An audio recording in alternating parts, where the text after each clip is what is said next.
संसद के शीतकालीन सत्र के छठे दिन भी सदन में संभल हिंसा और अडानी मामले पर हंगामा जारी रहा। सदन की कार्यवाही शुरू होने से पहले विपक्षी इंडिया ब्लॉक के नेताओं ने अडानी और उत्तर प्रदेश के संभल में हुई हिंसा को लेकर सरकार के खिलाफ प्रदर्शन किया, जिसमें लोकसभा में नेता प्रतिपक्ष राहुल गांधी, कांग्रेस सांसद प्रियंका गांधी वाड्रा शामिल हुए।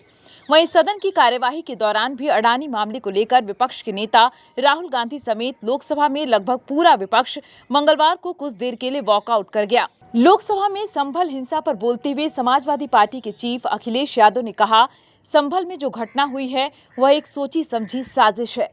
ऐसा इसलिए किया गया क्योंकि उत्तर प्रदेश में चुनाव था। संभल में भाईचारे को गोली मारने का काम हुआ है।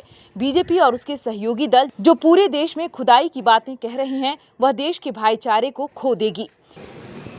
संभल जो इसलिए जाना जाता था कि भाईचारे के साथ वहाँ रहते हैं लोग, वहाँ अभी से नहीं, सदियों पुराना भाईचारा हजारों साल से इसी तरह रहते आए हैं। लेकिन अचानक ये जो घटना हुई है, ये सोची समझी रणनीति के तहत वेल प्लान्ड हुआ है और वहाँ के भाईचारे को गोली मारने का काम हुआ है। जो घटना हुई है वो सोची समझी साजिश है। वहाँ जो खुदाई की बात लगातार अध्यक्ष महोदय देश में कोने कोने पर भारतीय जनता पार्टी और उनके सहयोगी और समर्थक शुभचिंतक बार बार खुदाई की जो बात कर रहे हैं अध्यक्ष महोदय, ये खुदाई जो है हमारे देश का सौहार्द, हमारे देश का भाईचारा, हमारे देश का गंगा जमुनी तहजीब को खो देगा। विपक्ष के प्रदर्शन के दौरान केंद्रीय संसदीय कार्य मंत्री किरेन रिजिजू ने कहा, देश को चलाने के लिए संसद चलना बहुत जरूरी है। संसद की कार्यवाही अगर ठीक से नहीं होगी तो उसका सबसे ज्यादा नुकसान देश और विपक्ष के सांसदों को होता है। हम बिना चर्चा के भी बिल पास कर सकते हैं क्योंकि हमारे पास बहुमत है। अडानी मुद्दे पर उन्होंने कहा कि अगर किसी दूसरे देश में किसी भारतीय के खिलाफ कोर्ट में कोई आदेश आता है तो क्या सदन में उसकी चर्चा हमेशा जारी रहेगी?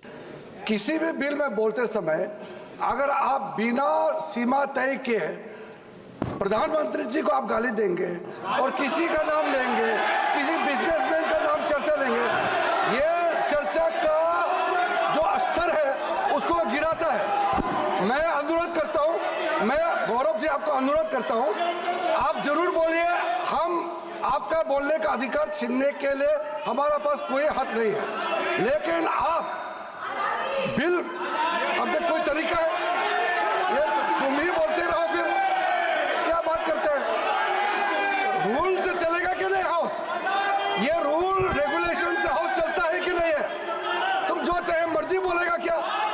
ये तरीका नहीं होता है। या जब बिल पे चर्चा होता है, बिल पे केंद्रित करके बोलना होता है। ये कोई राजनीतिक भाषण के लिए नहीं होता है। ये गलत बात है। हम बिल पे सुनना चाहते हैं, मंत्री जी बिल पे सुनना चाहते हैं, आप बिल पे नहीं करके इधर उधर का बात करने से कैसे होगा? इससे पहले सोमवार को 5 दिन तक संसद के दोनों सदनों की कार्यवाही सिर्फ 75 मिनट चली। सोमवार को लोकसभा में सिर्फ 15 मिनट और राज्यसभा में करीब 20 मिनट ही कार्यवाही चल सकी। इससे पहले 4 दिनों के अंदर 4 बैठकों में दोनों सदनों में कुल 40 मिनट ही कार्यवाही हो सकी थी। इसे देखते हुए लोकसभा स्पीकर ओम बिरला के साथ पक्ष और विपक्ष के फ्लोर लीडर्स की सोमवार को मीटिंग हुई। तय हुआ कि लोकसभा और राज्यसभा दोनों सदनों को ठीक से चलाया जाएगा। विपक्ष के नेताओं ने कुछ मांगे रखी जिसे मान लिया गया है, लेकिन जब मंगलवार को सुबह 11 बजे संसद की कार्यवाही शुरू हुई तो एक बार फिर विपक्ष ने हंगामा शुरू कर दिया।